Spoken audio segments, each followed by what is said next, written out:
Materi kewirausahaan dari pertemuan pertama sampai pertemuan ke-7. Nah, pada pertemuan pertama kita masuk pada konsep dasar kewirausahaan. Adapun sikap-sikap kewirausahaan yaitu percaya diri, kepemimpinan, keorisinalan, berorientasi ke masa depan, kreativitas, berorientasi pada tugas dan hasil, disiplin, berkomitmen tinggi, sifat jujur, kreatif dan inovatif, mandiri, realistis, serta pengambilan resiko. Next, pertemuan kedua, cerita sukses Kak Yasa Singgi. Perjalanan karir Yasa Singgi berasal dari keluarga sederhana dan di usia yang terbilang masih sangat muda. Yasa Pramata Singgi atau Yasa Singgi tidak putus asa dalam meniti karirnya. Berawal dari menjadi seorang MC, membangun bisnis kaos, membuka kedai minuman, hingga mendirikan Men's Republic, semua telah dilaluinya. Nah, dari cerita Kak Yasa Singgi sendiri, saya dapat mengambil kepelajaran jika tekad yang kuat dan kerja keras adalah kunci utama sebuah kesuksesan. Pertemuan ketiga, strategi pengembangan usaha mikro kecil dan menengah dalam penguatan ekonomi kerakyatan. Adapun faktor-faktor yang mempengaruhi strategi pengembangan UMKM dalam penguatan ekonomi kerakyatan yaitu faktor internal atau kekuatan dan kelemahan serta faktor eksternal, peluang dan ancaman. Strategi ancaman pengembangan UMKM yaitu harga bahan bakar yang tidak stabil, munculnya pesaing baru dengan produk yang sama, munculnya kompetitor yang menawarkan produk yang berbeda, lokasi antar usaha yang saling berdekatan. Adapun strategi pengembangan usaha sebagai berikut. 1. Lokasi yang strategis. 2. Memaksimalkan bantuan modal dan pemerintah. 3. Meningkatkan kapasitas penjualan. 4. Memaksimalkan jumlah pelanggan tetap. 5. Melakukan inovasi dan variasi produk. 6. Pemanfaatan teknologi dalam melakukan promosi yang intensif.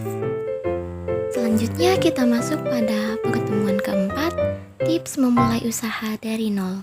1.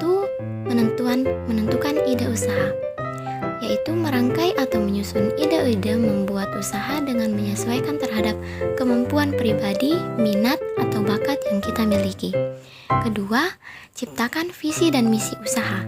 Dalam membangun suatu usaha diperlukan visi dan misi yang jelas sehingga tujuan dan langkah usaha tersebut dapat terstruktur dengan baik guna menjaga pengembangan usaha yang dibangun. Ketiga, segera bertindak. Tips pertama dan tips kedua hanya akan menjadi angan-angan yang sia-sia jika kita tidak segera bertindak dan terus mengulur waktu. Mulailah usaha yang kita rencanakan dengan penuh keyakinan dan kekuatan, tidak hanya sebatas angan-angan belaka. Keempat, selalu belajar dan melakukan pengamatan. Tidak stuck hanya di situ-situ saja, maksudnya terus belajar dan menambah pengetahuan kita dengan belajar serta melakukan pengamatan terhadap orang-orang sukses di luar sana. Pelajari strategi bisnis yang mereka dan lakukan hal yang jauh lebih dari itu. Kelima, hadapi hambatan dan kegagalan. Yakni maksudnya dalam membangun atau menjalankan suatu usaha pasti mengalami pasang surut.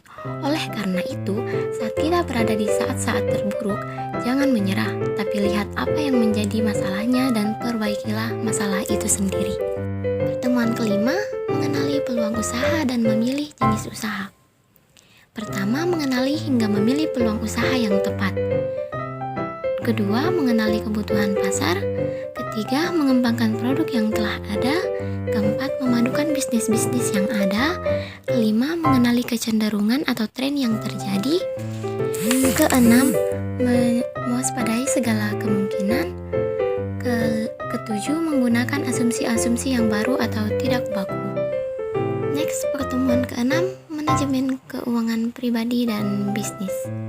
Keuangan pribadi terdiri atas berbagai topik seperti kelola keuangan, catatan keuangan pribadi, dan mengelola pinjaman dengan bijak.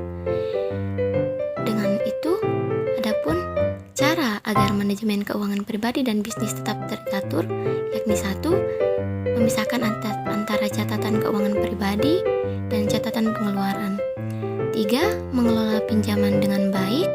Adapun cara mengelola pinjaman dengan baik agar terhindar terhindar dari kerugian di masa yang akan datang, yakni memisahkan dana pribadi dengan dana usaha, membuat laporan atau manajemen keuangan, memanfaatkan dana pinjaman untuk produktivitas kerja, mampu mengatur alur kas, alokasi dana untuk pembayaran angsuran, hindari penggunaan uang pinjaman untuk kebutuhan konsumtif. Terakhir, investasi keuangan untuk pengembangan bisnis. Adapun cara mengatur keuangan usaha dan keuangan pribadi yaitu menunjukkan profesionalisme, membantu perhitungan pajak, memberikan dasar pengembalian keputusan usaha. Terakhir, kita masuk pada pertemuan ke-7, manajemen sumber daya manusia atau SDM. Apa sih itu manajemen SDM? Manajemen sumber daya manusia atau MSDM adalah pemanfaatan para individu untuk mencapai tujuan-tujuan organisasi.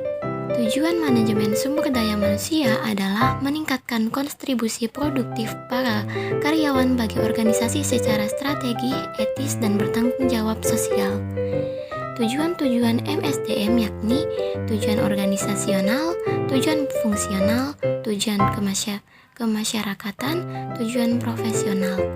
Adapun fungsi-fungsi MSDM yaitu kompensasi dan proteksi, upah atau gaji, insentif, tunjangan dan layanan, keamanan, keselamatan dan kesehatan, hubungan karyawan dan audit, hubungan kekaryawanan, hubungan sekitar pekerja manajemen, dan audit MSDM. Itulah tadi penjelasan singkat mengenai materi kewirausahaan dari pertemuan pertama sampai pertemuan ke-7 yang dapat saya jelaskan. Terima kasih atas kesempatannya. Terima kasih telah menonton.